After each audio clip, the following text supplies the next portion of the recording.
Burqa in the Muslim Society, a Cultural Manifestation by Maulana Wahiduddin Khan. Burqa or Parda is generally looked upon as an integral part of Islam, but this is not really so. In reality, the burqa is a part of Muslim culture and not part of Islamic teaching. There is a great difference between the practices of Muslims and the teachings of Islam. If it is claimed that the wearing of the burqa is a part of Quranic teachings, then this is not true. The source of Islamic teachings is the Quran and Sunnah, practices of the Prophet, and not Muslim culture. Muslim culture is a social phenomenon, while the Quran is the book of God as revealed to the Prophet of Islam.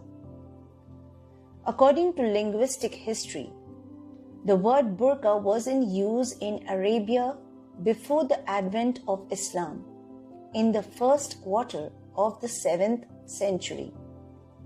At that time, the word burqa meant a piece of clothing that was used as a protection, especially in winters. The well-known Arabic dictionary Lisan al-Arab gives us two examples of its use during the pre-Islamic period. The first, as a cover for animals during the winter season, and the second, as a covering or chadar, like a shawl, for women. Although the word burqa existed in Arabic vocabulary at that time, the Quran did not use this word for women's parda. History shows that the present veil or burqa first came into vogue in Persia. When Islam entered Persia, a complete civilization was already in existence there. Many things were introduced into Muslim society from the Persian culture, originating from the pre-Islamic Persian times. Burqa from the Iranian culture was adopted by Muslims.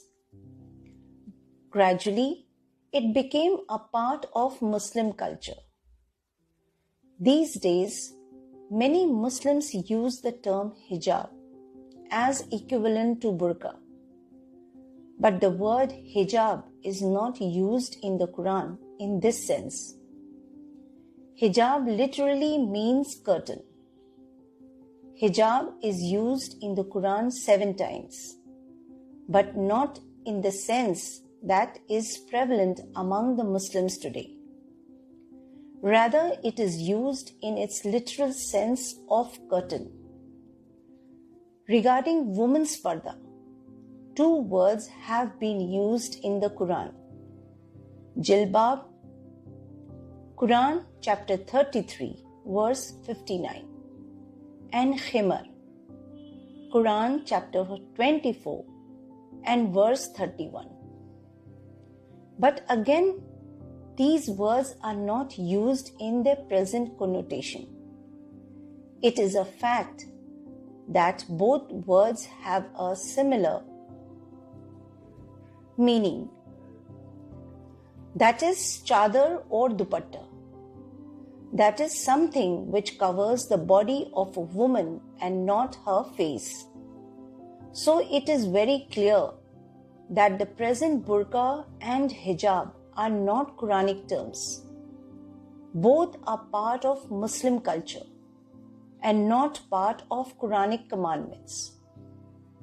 The concept of hijab as understood in the popular sense today has emerged from fiqh, Islamic jurisprudence.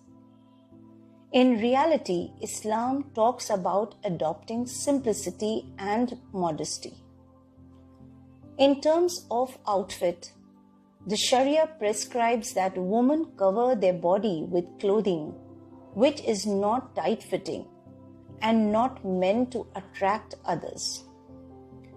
It is noteworthy that the well-known Arab scholar Sheikh Muhammad Nasiruddin al-Albani clearly endorses the above-mentioned position of the Sharia in his book on this subject, Jilbab al-Mara al-Muslima fil Kitab wa Sunnah, the veil of Muslim woman in the light of the Quran and Sunnah.